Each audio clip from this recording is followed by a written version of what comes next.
economics here at Cato, and welcome to the first webinar on the pandemic, the economics of lockdowns. We live in extraordinary times, and it's clear that we're now in the middle of a sustained global health and economic crisis. Just today, we learned that in the past 3 weeks, 16.6 million Americans have filed for unemployment insurance. By some estimates, GDP, if it was annualized, put on an annualized basis, has fallen by around 30% right now. Across the globe, we're seeing similar trends. And in the last day or so, it seems that the daily death rate associated with this terrible virus has increased to nearly 2,000 Americans per day.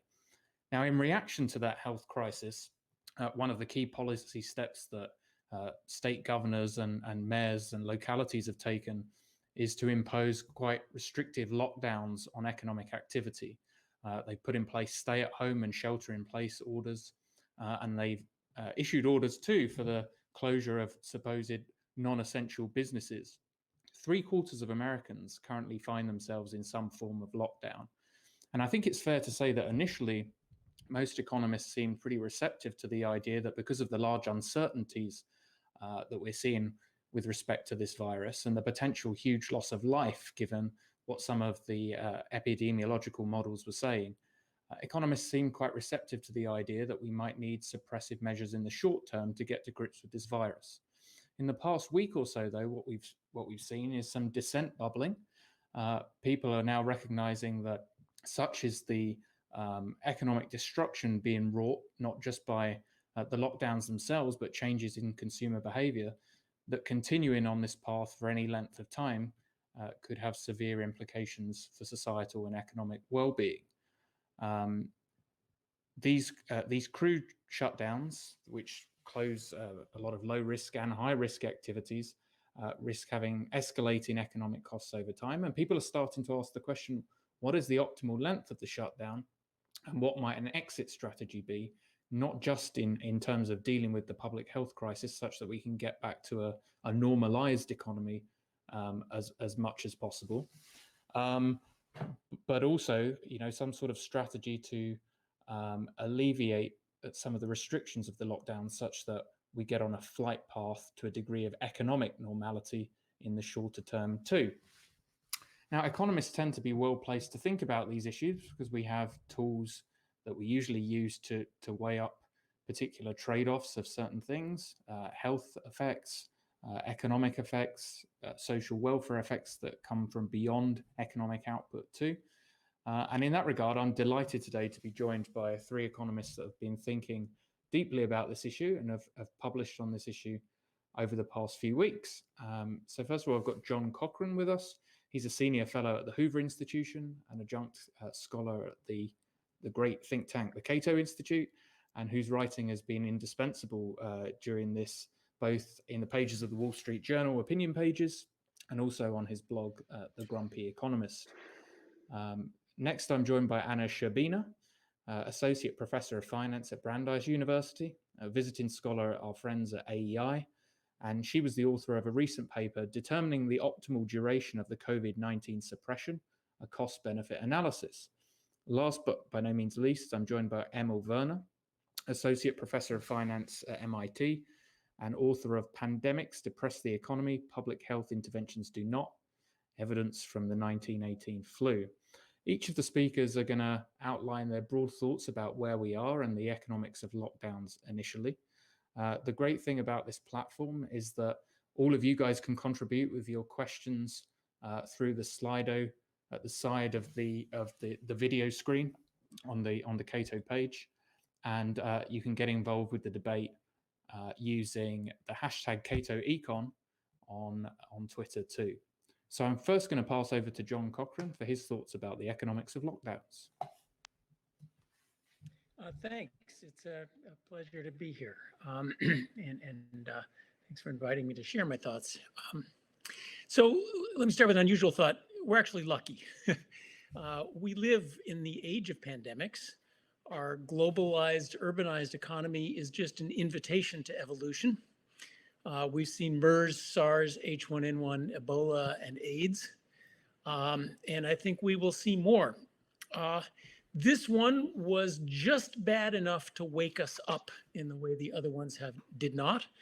But there are many worse out there. The evolution and the virus don't care if 1, 10, or 30% of us die from it. It just wants to pass it on.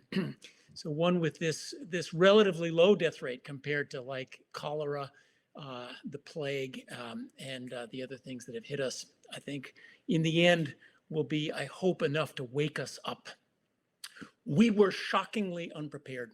The failure here was the failure of our low-level bureaucracy, of the World Health Organization, the FDA, the CDC, and you can just begin to think of all the screw-ups that kept us from the appropriate response. I don't want to personalize it. It was always thus. It was this way around the world. Only South Korea and Singapore and Taiwan seem to have had a reasonable response. It was thus at Pearl Harbor. It was thus in 9/11. Well, let this be the lesson to not get caught the next time when a 10% fatality one comes through. The economic lockdown is a panic button. It's the emergency. It's what you do when it's completely gotten out of control. There's a danger, though, that we start to think of this as the normal response, because as always, how we fought the last one becomes the new norm. No, this was a preventable disaster, and we have to make sure that the response is to not do this again. How do you fight this right? You fight it early, hard, and fast. You test, you trace, you isolate, you lock down the hotspots. You don't shut down an entire economy. But we were not even taking temperatures. Just now we've woken up to find out that we don't have masks. The greatest industrial economy in the world is falling apart because we don't have 5-cent face masks. This doesn't need a big presidential plan and leadership. This needs a well worked out and oiled low-level bureaucracy. The president doesn't sit at the exit of at the entrance to airports and take your temperature. The key is, as always, to get the reproduction rate below 1, then it dies off. An important insight is that reproduction rate is not fixed in the virus. It's fixed a lot in human behavior, and it varies tremendously. We don't all have a reproduction rate of 2. So the economic key is to stop the people and activities, the small tail of enormously dangerous people and activities, not to stop absolutely everything. You want to stop the things that cause the highest danger at the lowest economic cost. And we've sort of realized that, that's what isolating is about. The people who are sick are more likely to spread it than the people who are not sick. Big group activities, crowded bars and clubs, yeah, that's more dangerous. But that principle needs to be applied more generally. And that's what the detailed test, trace, contact trace, shut down hotspots, put out the embers, standard public health is about. Not shut down everything, not decide what's essential and doesn't, which essential turns out to be about a half, and then we're not really paying that much attention to the essential. They're still not wearing face masks at grocery stores. Having failed, we've locked everything down, and this is posing an immense and needless economic cost. The longer the lockdown lasts, the more it will be permanent. If you stop everything for 1 or 2 weeks, that we could call that the Great Vacation. You stop, but then everything is prepared to get going right where it was. The problem is that the debt clock does not turn off. And as weeks and months go by, jobs are permanently lost, businesses are permanently shuttered, those productive activities aren't there, and what could be a V-shaped recovery turns into an L-shaped recovery.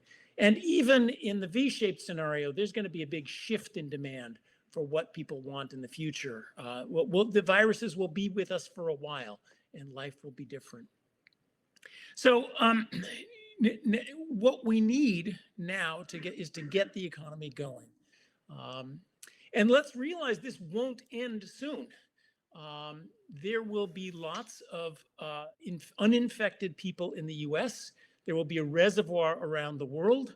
The virus is ready to start up again anywhere until you get a vaccine that vaccines everybody on the planet, which is years away.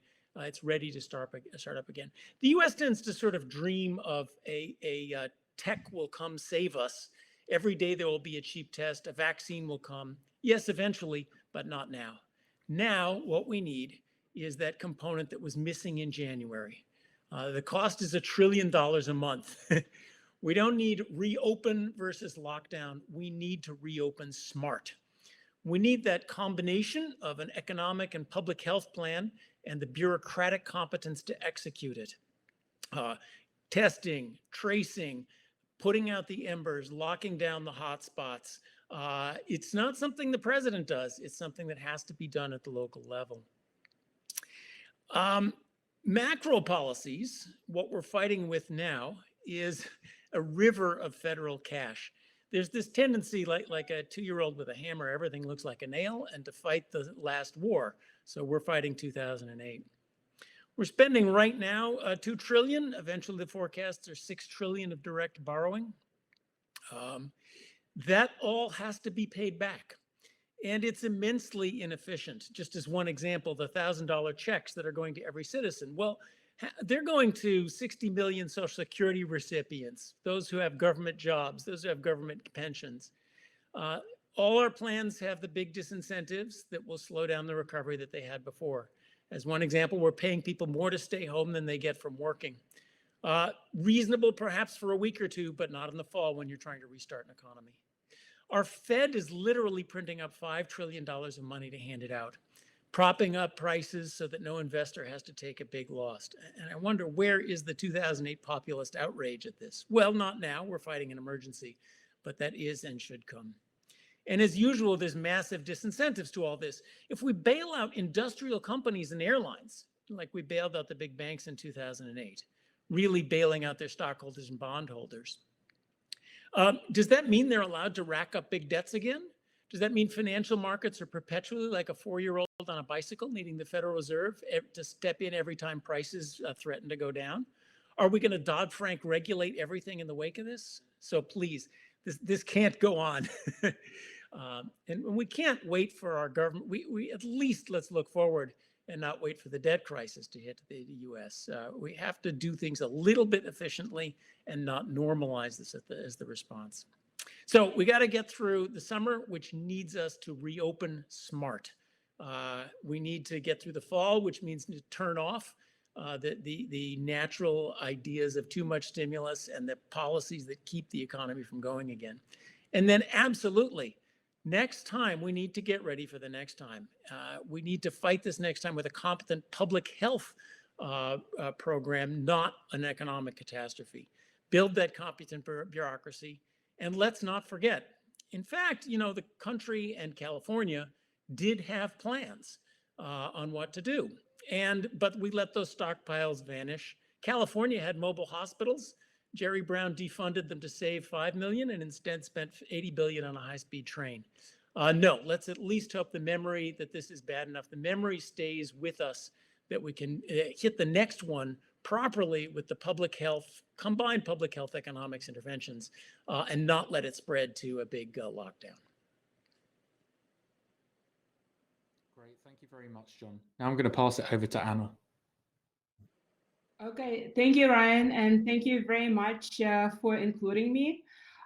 So I agree with John. This coronavirus poses an unprecedented threat to the US economy and the normal way of life. This virus is highly contagious and very deadly. So I ran some estimations, and without doing anything, just letting the pandemic take its course, this disaster will cost the US economy over $9 trillion, which is about 40% of US GDP. And the cost will come from the loss of productivity for people who are sick or taking care of their relatives who are sick, the cost of medical intervention, and the value of lives that we will end up losing. So we know that doing nothing is not an option. We must intervene. So I have read this very influential Imperial College paper by Ferguson and co-authors, and it outlines 2 types of non-pharmaceutical interventions: suppression and mitigation. Suppression aims to drastically reduce human contact to achieve a reduction in the number of new cases. And mitigation is something less drastic. So it just aims to slow the natural spread of the virus by limiting human interactions to some extent, isolating vulnerable populations such as the elderly, and engaging in some kind of quarantining, contact tracing, etc. So suppression, as I said, involves really a drastic limitation of the number of people you would meet so that the chance to pass on the virus is reduced. And this is what we're doing right now through the economic lockdown by shutting down, closing schools, universities, forbidding community gatherings, really encouraging people to work from home, not go out, not meet in large groups. That's what we're trying to achieve, a reduction in the number of new infections. And it seems to be working. And after the suppression phase is lifted, we will go to a so-called mitigation phase where we will still be, as John said, quarantining, doing surveillance, doing contact tracing, isolating, measuring temperatures, etc. So this will be the mitigation phase. And if you read this policy paper, the roadmap to reopening by former FDA Commissioner Scott Gottlieb and his co-authors, that maps into his 4 phases of dealing with the coronavirus pandemic. So suppression phase is phase 1, where we try to get control of the new cases, limit the number of new infections. And mitigation is phase 2, where we still engage in some interventions to slow down the spread. Then once the vaccine comes is phase 3, the vaccination phase. And phase 4 will be rebuilding our capacities and preparing for the next possible pandemic. So we all know that suppression is very, very costly. But I did some estimations in my paper, and I actually calculate that suppression can achieve enormous economic benefits net of costs. And the value of those benefits could be up to $4 trillion, because if it's done correctly, you will be able to really limit the number of new infections now and in the future, and reduce drastically the number of deaths. So suppression policy works in 3 ways. First, I assume like a lot of people right now are saying, a lot of medical professionals, a vaccine will become available at some point in the future, or some kind of effective medical treatment will become available about 18 months from now. So that's an assumption that I make. And suppression, by limiting and reducing the number of new cases, will push the rise of the pandemic curve further out in time. And the closer it pushes the pandemic curve to the time that vaccine becomes available, the more it can reduce the number of infections and the number of people dying from this virus. So that's the first way in which suppression is working. The second way, if we are able to reduce the number of new infections through suppression, we can become much more effective during the mitigation phase, because it would be much easier to quarantine people, to do contact tracing of people who are infected if we have fewer cases. So we will get a better control of the path of the infection. And third, which is currently outside of my model, is that, as John said, we're kind of unprepared right now to deal with so many infections. So by allowing ourselves more time, we will have some time to build the ICU beds capacity. We will have time to get ventilators, and through all of those actions, we will be able to reduce the fatality ratio of this infection. So I also ran some estimations on what is the optimal duration of the suppression policy before we can start reopening the economy and adopting those mitigation measures. And of course, there are a lot of unknowns about the spread of the virus, how effective those different policies will turn out to be. And the optimal time to reopening the economy depends on the effectiveness of the suppression policy that we have right now, and also how effective we think that mitigation will be in the future. So the more effective the suppression stays right now, the sooner we can reopen the economy, the more effective we think the mitigation will be at reducing the spread of the virus, the sooner we can reopen the economy. And obviously, the higher the cost of the current lockdown, the sooner we should optimally reopen the economy. So I do different sets of estimations with different parameters. Under my more optimistic assumptions, I get the result that we should keep the lockdown in place for another 11 to 12 weeks. With the less optimistic, more pessimistic assumptions, I get the estimate that we should keep the lockdown in place for perhaps another 19 weeks. And one could imagine that you could put even more pessimistic assumptions in place, then the optimal lockdown period could be even longer. And I must caveat the results by saying that there are a lot of unknowns, and I use a very simple pandemic model. So the bottom line is that policymakers, when they're thinking about when is the optimal time to reopen the economy, they should be really doing this cost-benefit analysis. And their decision should be driven by data rather than by an impulse. So in addition, we should be very carefully thinking about maybe there are some alternatives to what we're doing right now that could be done cheaper. So we could achieve better results during the lockdown phase, and we could achieve better results through the mitigation phase by not imposing such costs on the economy. So for example, through the widespread testing, we should be able to find and isolate people who are pre-symptomatic or asymptomatic. And we will be able to identify people who are already immune. So those people who are already immune, they should be free to go back and participate in the economy and perhaps perform critical functions in the economy. People who are young and healthy and who perhaps live alone and are unlikely to pass on the virus to others, perhaps they should also be given some freedom to rejoin the economy. Likewise, if people in their workplace can work at a safe distance from others, for example, in the construction industry, perhaps they could go back to work. So all of those measures, alternatives to what we are having in place right now, and all of those measures we should be thinking about very carefully because they will allow us to achieve the same objectives of reducing the spread of the virus at lower economic costs. Great, thank you very much, Anna. Now, Emil. Great. Well, thank you so much for having me, Ryan. It's really a pleasure to be with you all. So I wanted to take the opportunity today to talk a bit about some research that I recently released with Sergio Correa and Stefan Luck, who are both at the Federal Reserve. And of course, the standard disclaimer applies that these are our views and not the views of the Fed.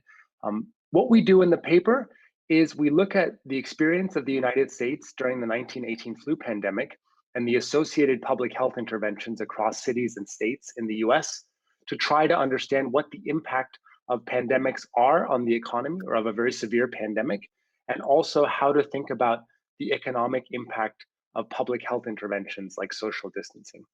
So just to give you a sense of the 1918 flu pandemic, this was a really severe pandemic. It killed an estimated 550 to 670,000 Americans, about 0.7% of the US population, and an estimated 50 million people worldwide. Let me just read a quote from the Time that might sound very familiar to us who are reading the newspaper every day today. The quote goes, "In some parts of the country, the pandemic has caused a decrease in production of approximately 50%. There never has been in this country, so the experts say, so complete domination by an epidemic as has been the case with this one." This is from the Wall Street Journal in October of 1918. And actually, we went through and read a lot of old newspapers, and it's quite striking how similar the discussion was back then to the experience that we're having today. So our paper has two main takeaways that's summarized by the title. Pandemics depress the economy, public health interventions do not. Evidence from the 1918 flu. So let me just provide some details on these two results. Our first result is that, not surprisingly, we find by comparing areas that were more and less severely affected by the 1918 flu, that those areas that were more severely affected in terms of higher mortality see a sharp and persistent decline in economic activity. So just to give you a concrete example, a state like Pennsylvania that was significantly more severely affected than a place like Minnesota experiences a relative decline in manufacturing employment, in employment to population, in output, but also in bank balance sheets and in the stock of consumer durables, compared to less affected places throughout the country. In more affected places, we also see that banks have to realize higher loan losses reflected by an increase in loan charge-offs due to the fact that households and businesses in these places are defaulting due to the decline in economic activity. In terms of magnitudes, what we find is that in the typical state that was affected in 1918, we see a roughly 18% decline in manufacturing output. And what's interesting and perhaps also concerning is that we actually find that the effects are quite persistent. So areas that were more severely affected in 1918 and early 1919 lag behind areas that were less affected through 1923. So this looks more like a U or even an L-shaped recovery than a V-shaped recovery that we might hope for. Our second result is that we examine the economic impact of public health interventions known as non-pharmaceutical interventions. So what we did was we built on the epidemiology literature and compared outcomes in major cities that reacted very quickly and aggressively through these public health interventions to those that reacted less aggressively. So what's interesting is that these non-pharmaceutical public health interventions that were implemented in 1918 resemble many of the policies that we've been using today to reduce the spread of COVID-19. So these include school closures, church closures, theater closures, public gathering bans, and also quarantine of suspected cases, as well as hygiene and guidance on mask wearing. So these interventions are similar, although not quite as extreme as what we're seeing in some parts of the United States today. So that's something important to keep in mind. What we find is that areas that are more aggressive in their use of non-pharmaceutical interventions experience lower cumulative mortality, consistent with what the epidemiology literature has found. So we know that these policies work in terms of reducing the health impact of a pandemic. Surprisingly, what we also found is that areas that were more aggressive in their use of non-pharmaceutical interventions did not perform worse economically in the year around the pandemic. And in fact, if anything, cities that intervened earlier and more aggressively actually come out of the pandemic perhaps even slightly stronger than those that intervened less aggressively. So just to give a concrete example, a city like Philadelphia,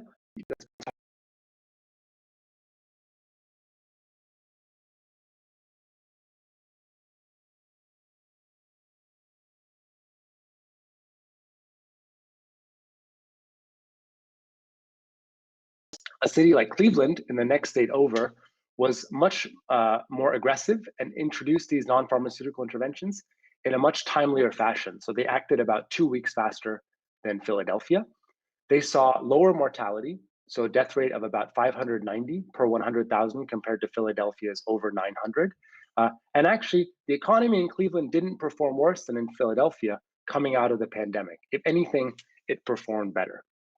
Now, these results might seem quite counterintuitive to us. So what explains them? Well, the reason is essentially that NPIs have direct and indirect effects. So the direct effect of the NPIs is the intuitive effect that we would expect, which is the effect that they would have, in normal times, right? NPIs like social distancing are in normal times, of course, bad for the economy. They limit, interactions that are necessary for economic activity to take place. But in a pandemic, as we found in our first result, the pandemic itself is just so destructive for the economy. People don't want to go out and consume. People don't want to work as much. Businesses cut back on investment and so on in an environment where there's so much disruption, so much uncertainty, and a risk of contracting the virus. So NPIs can actually be good for the economy, at least in the medium run, because they target the root cause of the crisis, which is the spread of the disease itself and the increase in mortality risk. So in this way, these non-pharmaceutical public health interventions can have an indirect positive effect that may outweigh the direct negative effect of the lockdown, precisely because they combat the virus. So in the last few minutes, let me just talk a little bit about, what implications does this have for today? One thing we really want to emphasize is that there are important differences between 1918 and today.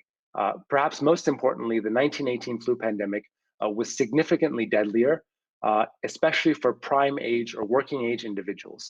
And that suggests that the economic merits of non-pharmaceutical interventions might have been stronger in 1918 than they are today. On the other hand, there's some other factors that suggest that the economic merits of these public health interventions are stronger today. So for example, behavioral responses to the coronavirus might be stronger today just because the pandemic in many ways seems more salient than it was at the time. And a less deadly virus can still cause major economic disruption just through these behavioral effects. Similarly, and as Anna and John have already alluded to, technology should allow us to be able to do much better than in 1918. We should be able to do testing and tracing and to use other forms of technology to get a sense of where the disease is spreading most rapidly and to intervene more aggressively there. And that should allow us to implement smarter MPIs. So just to conclude here, what I want to say is that this notion that we necessarily face a trade-off between well-calibrated public health interventions on the one hand, and the economy on the other hand, is not necessarily true. It's more complicated than that. And the reason is that we really have to defeat the disease before the economy can go back to normal. And that's the main lesson from 1918. Thanks. Thank you very much, Emil. I mean, one of the things I was struck by looking at a Financial Times chart yesterday was across the world, almost irrespective of whether countries have the sorts of lockdown policies that the United States states and governors are implementing, the economic contraction looked huge and quite similar across countries, whereas the death rates vary quite substantially. So that kind of speaks on the face of it to the idea that failures in public health are a kind of bigger determinant of our overall economic welfare than perhaps even the lockdowns. I've got a bunch of questions here from our audience already, so I'll get going with some of those now. The first one's to Anna. This question comes from Andrea. She says, you mentioned that gathering data is key to accurate cost-benefit analysis in the future. Apart from widespread testing, which you mentioned, what other sorts of data might be prioritized in order to help in that regard? Okay, thank you very much for this question, Andrea. So there are a lot of data that we would like to have for the model, but we still don't have. So for example, we don't really know how well we're going to be during the mitigation, how well we're going to be doing during the mitigation stage in terms of slowing down the spread of the virus. And if we think that we could achieve very high efficiencies, for example, by being able to identify new cases quite quickly, tracing all the contacts, all the people that the infected person came into contact with, then we could really be very good at during the mitigation stage, and we could actually stop suppression sooner, relative to the case that mitigation is not going to be that effective, and the number of new cases will build up relatively quickly. In that case, we may actually go to another lockdown, which is much, much less efficient than just getting it right in the first place and getting it to the point that we could do mitigation very, very well. Another thing that we should be getting better in terms of identifying pre-symptomatic or asymptomatic people, or stopping asymptomatic transmission. Because right now people actually pretty much know what the symptoms are and they can self-isolate when they get those symptoms. But the problem is the data shows that perhaps up to 40% of people who are infected don't have any symptoms, so then they go on and infect others. So if we could get better at testing and at identifying those people early, that would really help us tremendously during the mitigation stage. Or perhaps the face masks, that's a solution that could really stop asymptomatic infection. And that's something that we should keep in mind when we decide what is the optimal duration of the suppression period. Great, thanks, Anna. The next question is for John. This is from Larry White, NYU Stern. He says, ex ante, how many warnings of future bad events were being made over the past 20 years? And John, you mentioned that we should have prepared for this better. How can we possibly protect against all of the different potential future bad events out there? And what might that have looked like in reality? Hi, Larry. Thanks for asking the hard questions. I do think it is possible to prepare. First of all, yes, there were many warnings. As with any crisis, you look back and all sorts of people warned about it. Even at the official level, the Bush administration and then the Obama administration both did. They recognized this was a problem. They had a nice plan, a beautiful binder, a nice report. It got put on the shelf, in the last scene of the Raiders of the Lost Ark, where that big government shelf is. And then forgotten. There was even, national stockpiles, which turned out weren't kept up. So people did think about it, and there are people who think about these things. And as usual, it just didn't get implemented. Now you're right. We have to be careful not to fight the last war. I think we'll come out of this ready to fight a respiratory virus coming from China. But the nature of the evolution of these things is that evolution is very crafty and finds its way around all the things you haven't prepared for. So what that just takes is a creative, it's what the military does all the time. They're very aware of fighting the last war, and they're very aware of the unknown unknowns that are out there to get you. But really, the problem we face is not the creativity, it's the institutional infrastructure. We're also good at thinking of, just a couple of things we've talked about recently. We should trace people. We should let the young people go out to work. Well, who's going to do that? We don't have the institutional bureaucracy that once we decide something is simple, who's going to go implement that stuff? Like after 9/11. After 9/11, it turned out we had firefighters and police, and they didn't know each other's phone numbers. Well, that's getting the bureaucracy to be able to move swiftly, I think, is the hard part.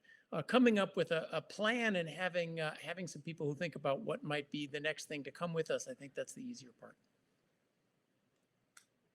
Great, thanks, John. This question's from Anonymous to Emil. He says that you mentioned early and aggressive actions. How early are we talking in comparison to the sorts of lockdowns that we're seeing today? And a big part of this conversation now is about the duration of lockdowns. So what does your research suggest on how long these types of lockdowns were implemented in terms of suppression policies in 1918, and how did that play out?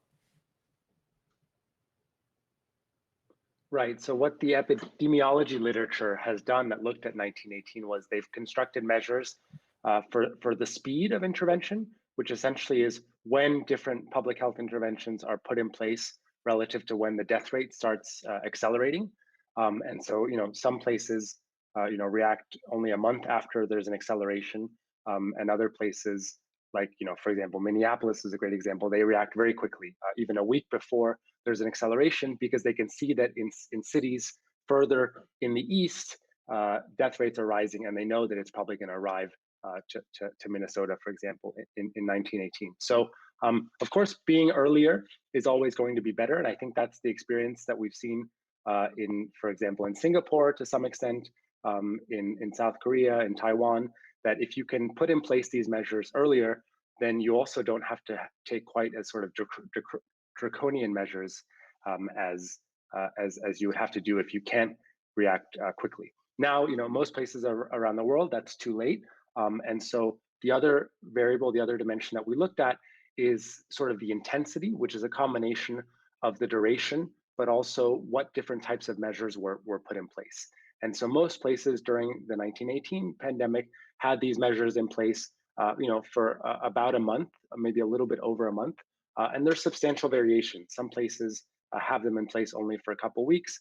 Other places, go for 6 weeks or more. And what we see is that the places that were more conservative, in the sense that they had more intensive measures in place and measures in place for longer, seem to be able to come out stronger, just in terms of lower mortality and a healthier economy on the other side. And then I think pushes us towards being a little bit on the conservative side of when we start to open up, we want to do so in a way where we're kind of very closely monitoring the evolution of new cases and making sure that we don't allow a resurfacing of kind of a rapid spread of the virus. And so that we've already done a lot of, or we're doing a lot of work now, and opening up too early and not leaving these measures in place for sufficiently long, as I think Anna touched on as well, would in a way destroy some of that initial work. So there's both kind of the speed, but also now the intensity and the duration of it is also something that matters. And again, I would say better to err on the conservative side than to open up too quickly. Great, thanks, Emil. The next question is from Sandro on Facebook, and I think this is mainly directed to Anna. Perhaps we could be a bit clearer on the key concepts being defined here when we're talking about mitigation and suppression. So how would things like school closures be defined? The restrictions on air travel, would those be part of the kind of broader social distancing within mitigation, or would that stuff be regarded as active suppression? Yes, and I think this is a really good question, because we should think very, very carefully what effective mitigation policies should be that will allow at the same time to allow economy to function to some extent. So I would imagine, and you could perhaps also look at Scott Gottlieb's report and look at his phase 2. What he's saying is that probably we will be able to reopen schools, but we will be discouraging people from flying, from traveling. We will be encouraging people to work from home as much as possible. So the point of mitigation is to be less restrictive than suppression, to allow for more personal freedoms, but still to limit human contact as much as possible, to slow down the spread of the virus as much as possible. And I think that would also involve a lot of surveillance. If we see a hotspot, we may go to a suppression phase just in this one spot and perhaps limit the travel in and out of the spot. I think this is what is done in China to some extent. But I would imagine that probably schools and kindergartens would be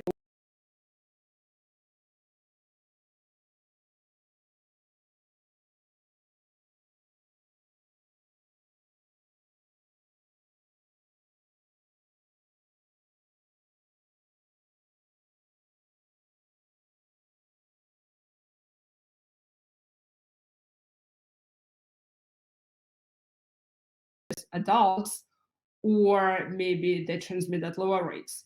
So I would imagine that during the mitigation phase, we will reopen the schools, but for the adult population, we will still encourage the adults to work from home as much as possible. But this is a very, very good question that we need to really learn how to be successful during the mitigation phase in terms of stopping or slowing down the spread of the virus, but allowing the economic activity to continue as much as possible. John, you wanted to come in on that? Yeah, I just want to pile on to what Anna said. By having something concrete, I think we can illustrate the point. Schools and airlines, the choice is not lock them down. Just think of a school. There's 100 ways in between lockdown and open up that you can start to operate a school. Every kid's temperature gets taken on their way in. If you've got tests, every teacher gets tested every day as possible.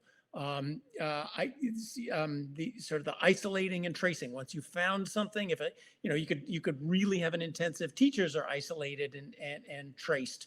If a teacher has seen somebody who had it in the last week, that teacher stays home. There's a whole bunch of interventions there. Airlines, goodbye the middle seat. Take everyone's temperature. In an extreme, if you have tests, everyone who gets on an airline gets tested.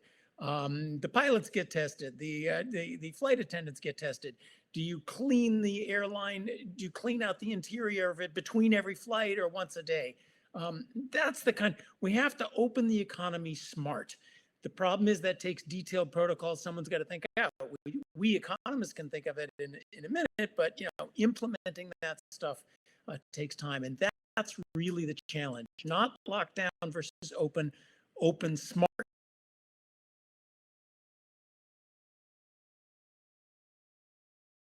We've had a few of our libertarian viewers suggesting, okay, well, we can open smart, but that introduces other trade-offs for us in terms of our welfare and things that particularly concern many libertarians. If we're going to have a situation where we are testing and tracking people, that obviously has surveillance implications. If you're going to have things like immunity passports, then you're normalizing the idea of the government determine who can move where, dependent on some sort of private health status. Is that really a road that libertarians want to be going down, willing to accept it in this emergency situation? This is a hard time to be a libertarian, isn't it? And I am as much of a civil libertarian as free market libertarian. God knows we don't want the Chinese surveillance state on us. But in times of emergency, the government has always trampled on both your economic and civil liberties. And the key is to make sure it does so efficiently, with transparency, accountability, and that you claw it back when it's all over. There's going to be a fight about that.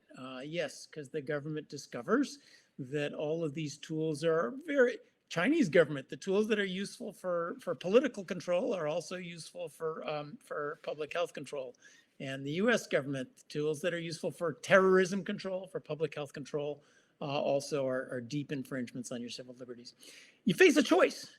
We can say our government will not track the location of its citizens. That's a violation of civil liberties. Okay, that's going to cost you $1 trillion a month in economic. And there's the mother of all externalities out here, which is a person who goes out and spreads it to 100 people, kills his fellow citizens.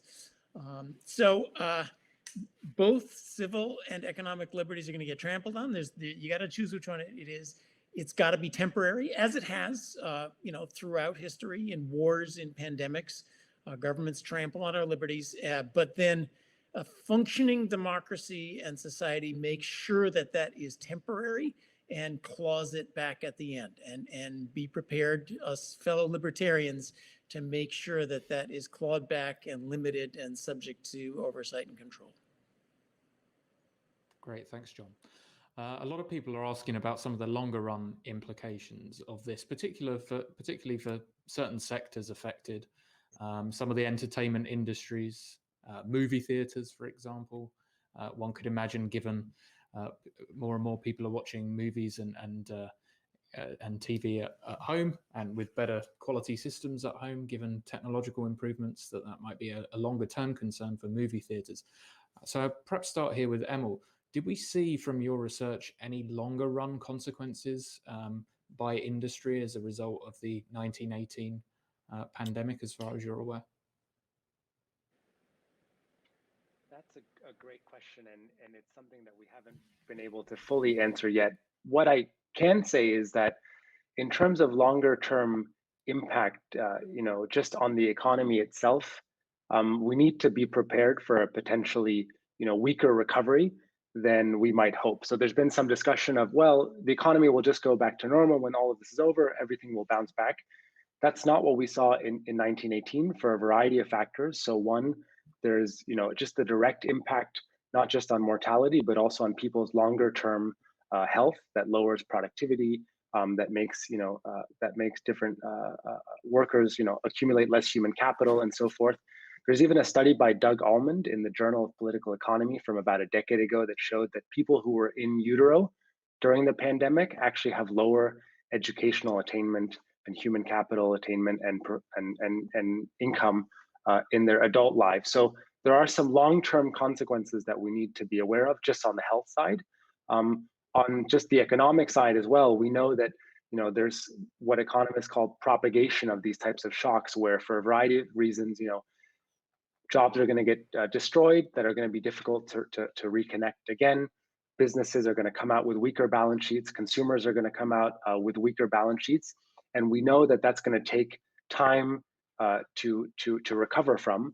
And that means that there's potentially a role for government kind of on the other side to help stimulate the economy once kind of the economy is ready to take off again, and that we need to do something. In terms of the structure of the economy, I think that there's going to be a lot of changes, and some of them, might even be good, right?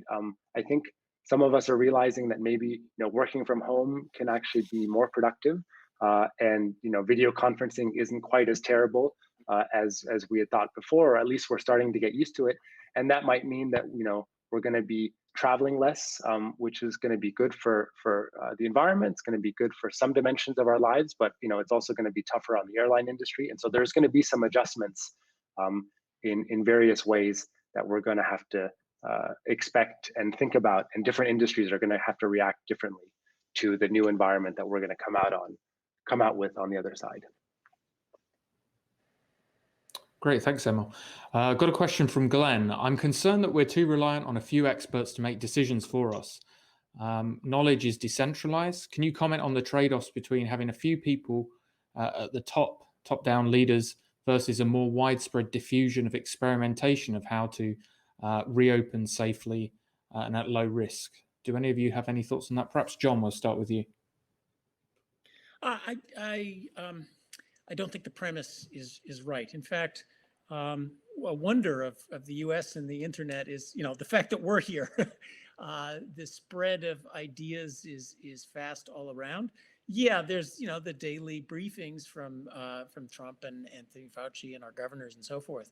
And especially if you look at what's going on in the medical community, there's just this spirit of enormous innovation going on and experimentation on handling this thing. So in fact, if anything, we're lacking top down, sort of the public health things, which are also public health is a state and local, certainly at the implementation level. It's not federal, it's state and local. So I really don't see that in the current situation.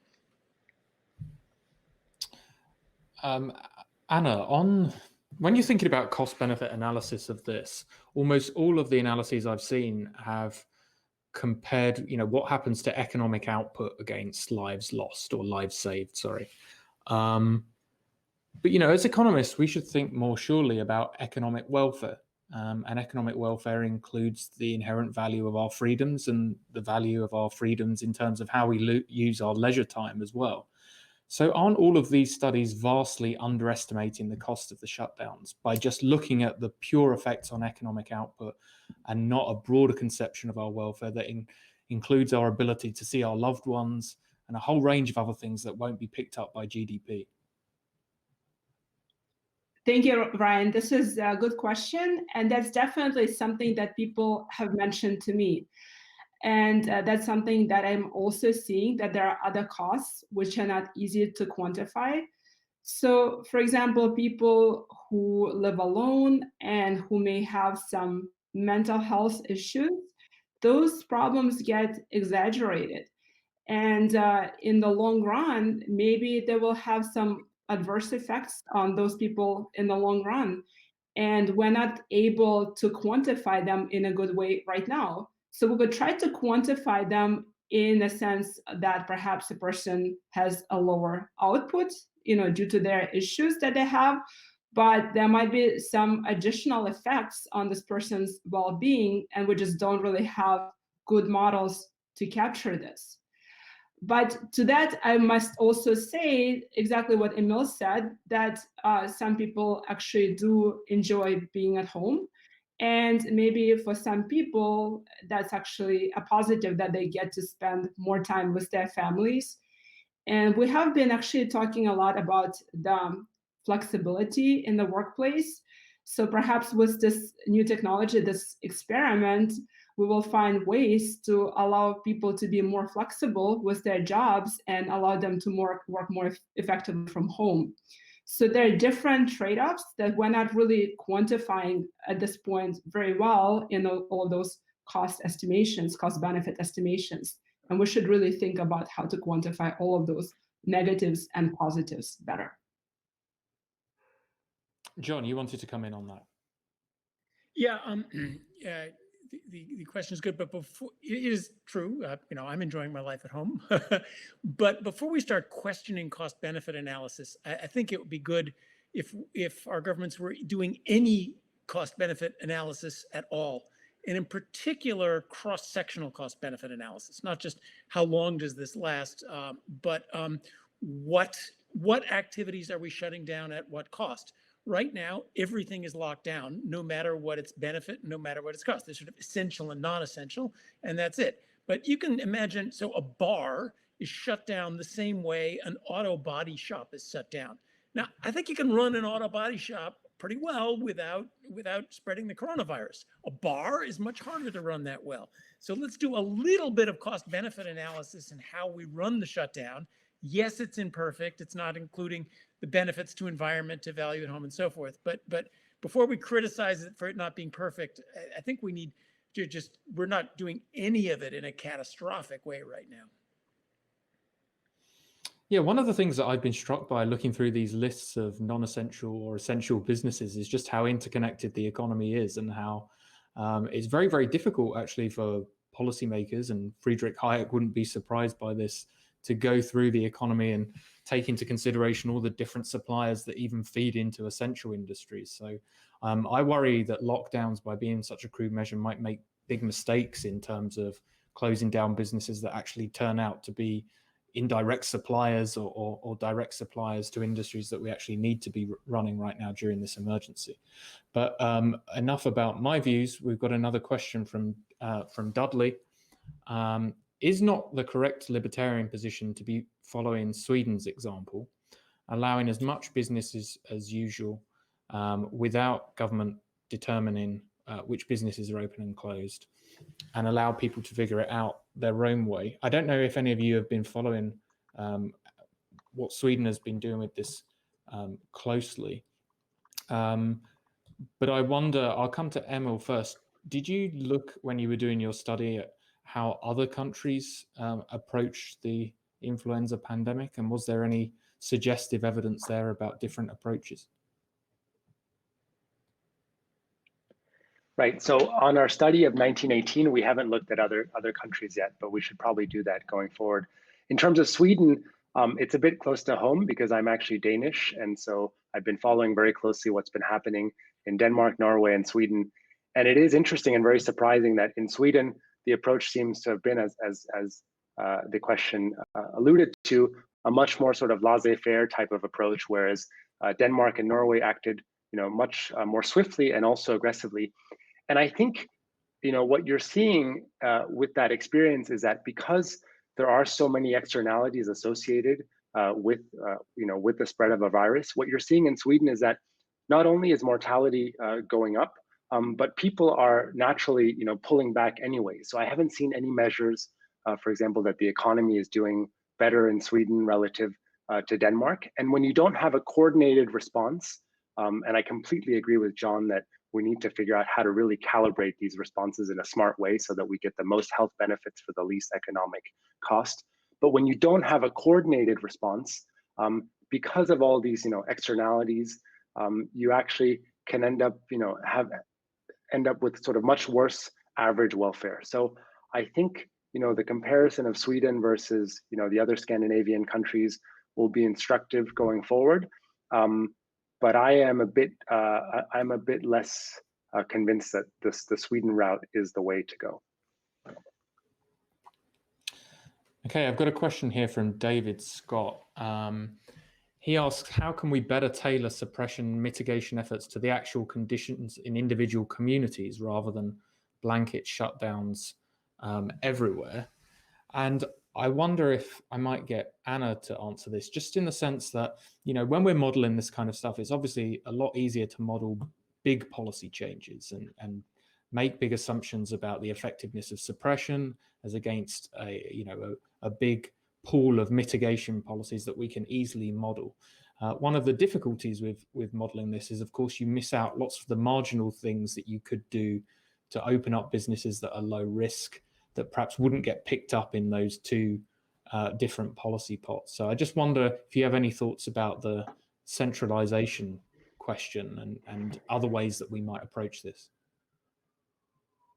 Okay, thank you very much for this question. That's a very good question. And I agree I think some countries, I read maybe Germany in particular, is thinking about what's the best way to reopen the economy. And it could be, in fact, possible to reopen parts of the country, especially they're thinking perhaps we will start with some rural communities where the population density is quite low. People don't really come a lot into contact with each other, not like in crowded cities. So maybe we'll start by reopening some rural communities where we don't have a lot of new cases, perhaps not a lot of people come in from the outside and travel out of those communities, and start there and see how that works. And we will actually have to do a lot of surveillance just to make sure that the number of cases does not spike again in those communities. So we have to be very, very careful about how we go through this mitigation phase. We have to be kind of flexible in terms of what we're doing and adjusting what we're doing to the current situation. Again, be driven entirely by data and not by the prior decision, okay, we're in the mitigation phase right now, this is how it has to be from now on. But I really think it's totally reasonable to start reopening some parts, some geographical parts of the United States, and then move on to other parts. Just be very, very gradual about this. Yeah, I wonder whether both Emil and John, I'll come to Emil first. Do you have any thoughts about what a reopening might look like? My central expectation is that it's going to be a gradual loosening of restrictions when we do see them, possibly with circuit breakers. So if certain things happen, restrictions will be reapplied, and probably on a kind of first in, last out basis. So some of the big activities where you get big groups of people that were closed quite early will be opened last. I wonder if there's any historical pedigree to that type of approach. And then, so if Emma will answer that first, and then I'll come to John for some thoughts afterwards. What will this look like in terms of how we go about reopening, do you think? Right. I think what you're seeing already in different countries that are contemplating the reopening is that we want to take, I think that's what your first in, last out alludes to, that we want to take a very gradual approach, and we want to think about, well, what are the lower risk and higher benefit, economic benefit types of sectors where we want to reopen. I like John's example of the auto shop versus the bar. Sports activities, that's with in major crowded stadiums, that's probably going to be something that's going to come much later. But maybe playing sports games without fans, for example, might come earlier. So I think we need to have this gradualist approach where we think about the benefits in each sector, and that our job is going to be much easier the more data and the more information we have on the ground about how different communities are doing. And that's of course testing, but also other sorts of data. I think we can actually be quite creative right now.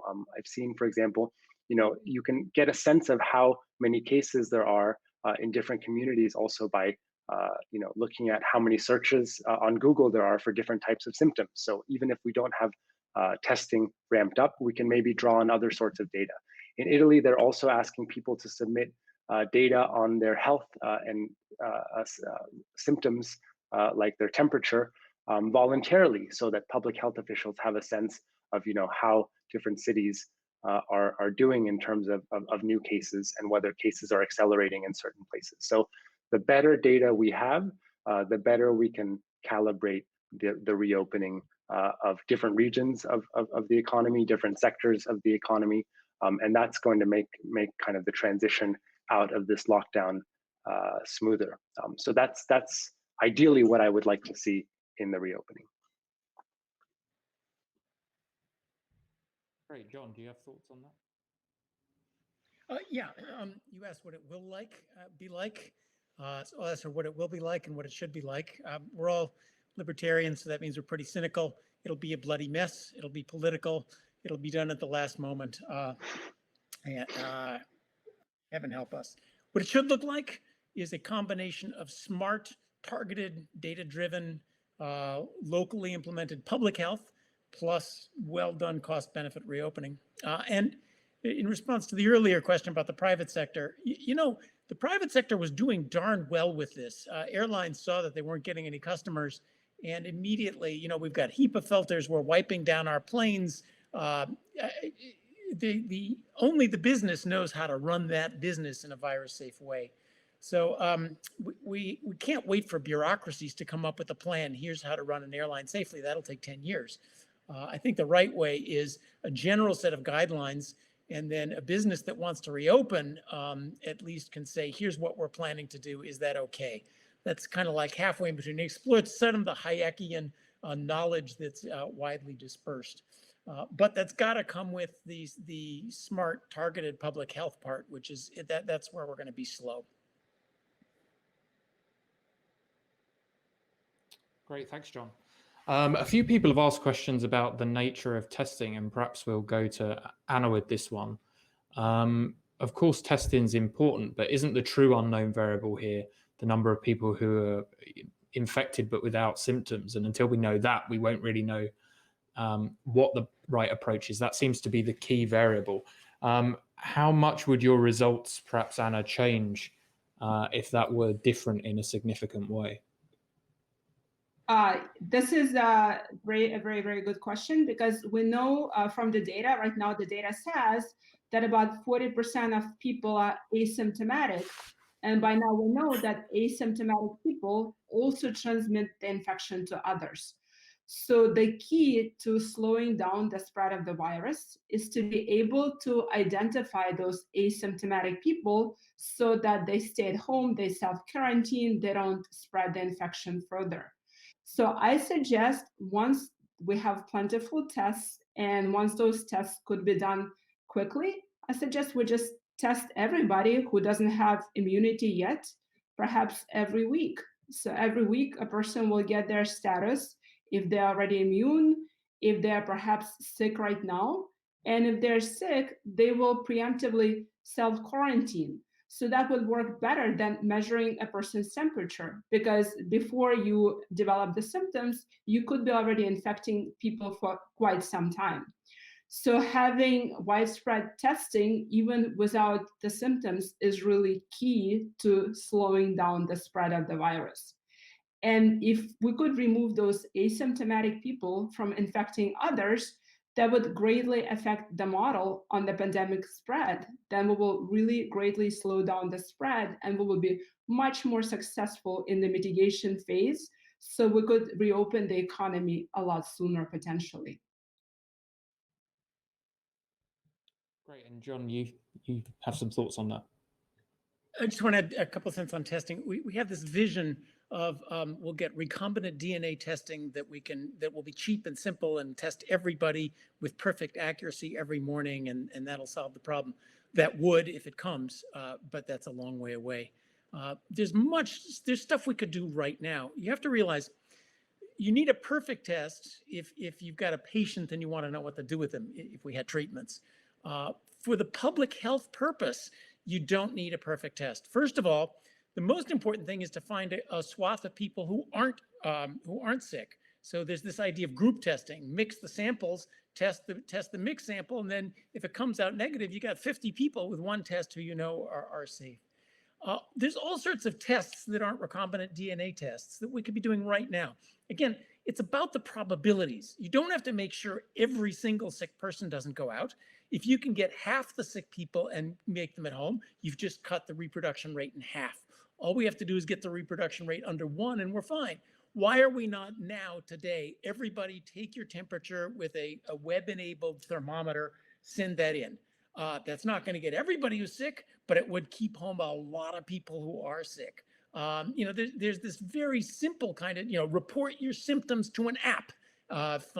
Figure out what your chance of having it is with that. You can do a whole lot of testing with that. In China, they have you walk into an airport and there's this screen that has an infrared monitor and it takes everyone's temperature.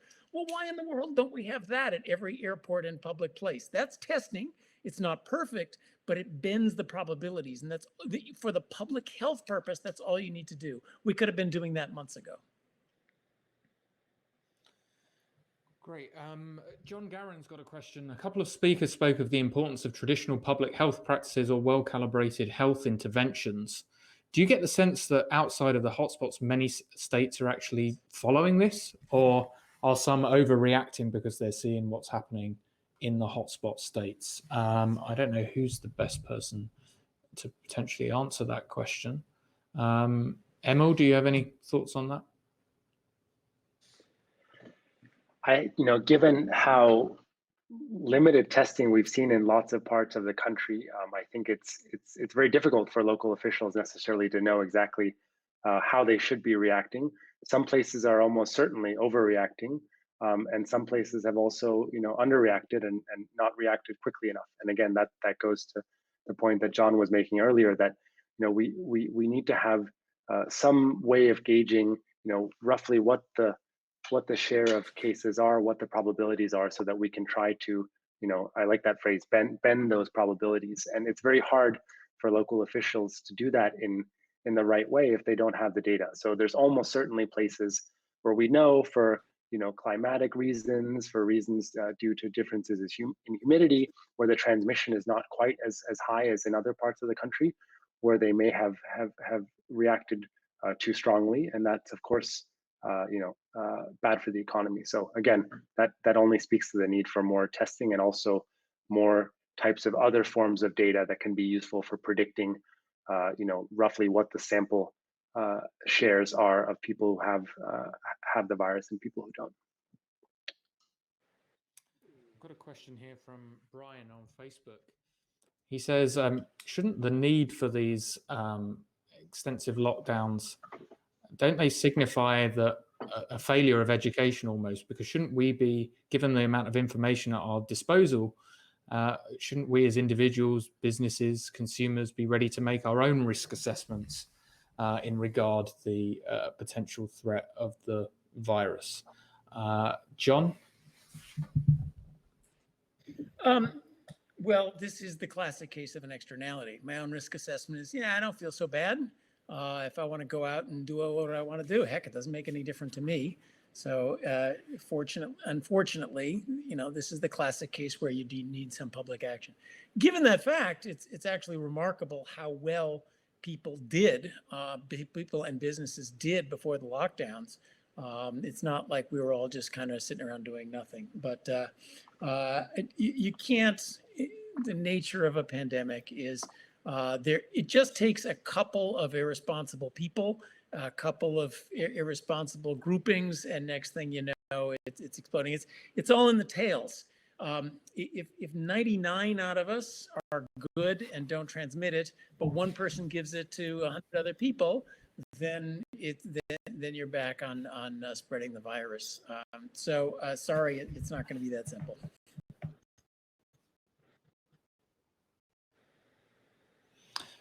Anna, you wanted to come in on that point. Yeah, I wanted to come in. So people keep talking about super spreaders. It would be really good to try to understand who are those super spreaders. What is the nature of those super spreaders? Do they shake a lot of hands? What is it that they do? So I think as long as we understand, maybe those people don't even know themselves that they're super spreaders. So we just it would really help us understand who they are, because as John said, it's kind of in the tails. Okay, I've got one final question, which I'm going to ask all of you to comment on briefly, that we've been getting. Obviously, in crisis times like this, we give up, or are asked to give up, a lot of our economic and civil liberties. But we know, looking through the 20th century, that often those liberties don't come back full and wholesome after the end of crises. In this situation, though, we're also being holed in at home, and perhaps many people will recognize some of the value of our freedoms as consumers and being able to interact with people on a daily basis, and how many people around the world don't have those freedoms, and we perhaps take them for granted. So what do you see in 30 seconds each as the long-term consequences for the prospects of liberty and our freedoms? John first. Well, to be a libertarian is to be like a Chicago Cubs fan. Just wait till next year. You're always hopeful. And I do see hope in this. As I read some of our liberal and left-wing commentators, a lot of them are shocked to find out that the government is so incompetent. Well, this is a useful lesson for them. So I think there is hope, and I think there's such a tradition of civil liberties are trampled in times of crisis and then clawed back afterwards. So I think we understand that as a democracy. It's going to be hard, as you know, the NSA was doing bad things after terrorism, but I don't think it's hopeless. And I think this wake-up call to the general incompetence of government has lots of people are noticing. Great. Anna? Yeah, it's a really interesting time. I think we will learn a lot of lessons. What my colleagues always tell each other, we will learn how to use the internet. Maybe won't have to have so many in-person meetings. We will learn how to work more efficiently online. Perhaps in the longer run, it will bring some efficiencies into the economy. And as I already mentioned, maybe we will come up with good flexibility policies for working families, so that will help. And in terms of personal freedoms, I would say that everybody understands the sacrifices that we have to make right now. And we know that this is just relatively short term. Eventually, we will regain all of our freedoms back. And Emil, you've got the final word. Right. Well, I agree with a lot of what's already been said. I think, one of the other things that we're learning too in this crisis is that, in many ways, our economy has become kind of hyper individualized, and this experience is also kind of showing to us how interconnected we are, as a society, and how we actually, this is a crisis where we really have to come together and coordinate, and where we're taking actions, that might be bad for ourselves, but where we're doing it because we know that we're mitigating the crisis by, for example, reducing the transmission of disease. So I think it's a lesson in the values of the freedoms that we have, but also, in the responsibilities that we have to our fellow citizens, both, directly in terms of mitigating the spread of the virus, but I think also more generally in how our economy is actually highly interconnected, and we really are very dependent on each other. And so we have to figure out a way to make that work. Thanks a lot for having us, Ryan. No, it's great. Thank you, guys. Thank you, John, Anna, and Emil. To those of you who submitted questions, which I didn't have time to get to, I've completely deluged with questions on my screen. I apologize. For those who had some technical difficulties at the start of the transmission, the full video of the event will be up on the Cato website very soon. Thank you so much for joining us. Thanks again to our speakers, and stay safe out there.